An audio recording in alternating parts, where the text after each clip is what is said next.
സമൂഹത്തിൽ ഈ വ്യക്തിഹത്യ ചെയ്യാനുള്ള ടെൻഡൻസി വളരെയധികം കൂടിയിട്ടുണ്ട് ഇപ്പോൾ.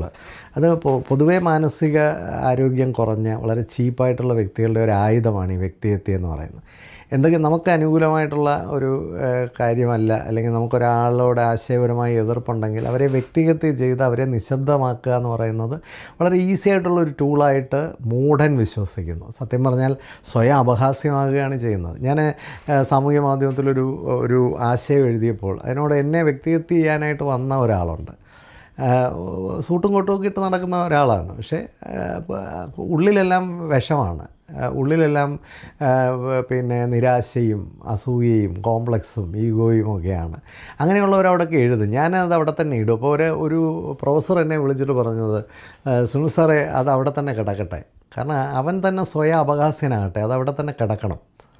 അതാണ് ശരി. ഒരാശയത്തോട് ആശയപരമായി പ്രതികരിക്കാൻ അറിയില്ല, ഒരു അഭിപ്രായത്തോട് അഭിപ്രായം കൊണ്ട് പ്രതികരിക്കാൻ അറിയില്ല, ഒരു ചിന്താഗതിയോട് ചിന്താഗതി കൊണ്ട് പ്രതികരിക്കാൻ അറിയില്ല. അതിനൊക്കെ വിദ്യാഭ്യാസം വേണം. അതിന് ചുമ്മാതെ കുറേ സ്ഥാപക ജംഗ വസ്തുക്കളുള്ളതുകൊണ്ട് കാര്യമില്ലല്ലോ. വ്യക്തിഹത്യ എന്ന് പറയുന്ന ഒരു പുവർ സോളിൻ്റെ ഒരു റിയാക്ഷനാണ്. കുറച്ചുകൂടെ ഉയർന്നു നിൽക്കട്ടെ. വ്യക്തികളെ മാനിച്ചുകൊണ്ട് നമുക്ക് ആശയപരമായി വിയോജിക്കണം. വ്യക്തികളെ അല്ല. വ്യക്തികളെ ആക്ഷേപിക്കാനുള്ള നിൻ്റെ ത്വര ഒരു ചീപ്നെസ്സാണ്. വ്യക്തികളെ അല്ല, നമുക്ക് ആശയങ്ങളെ നേരിടാം.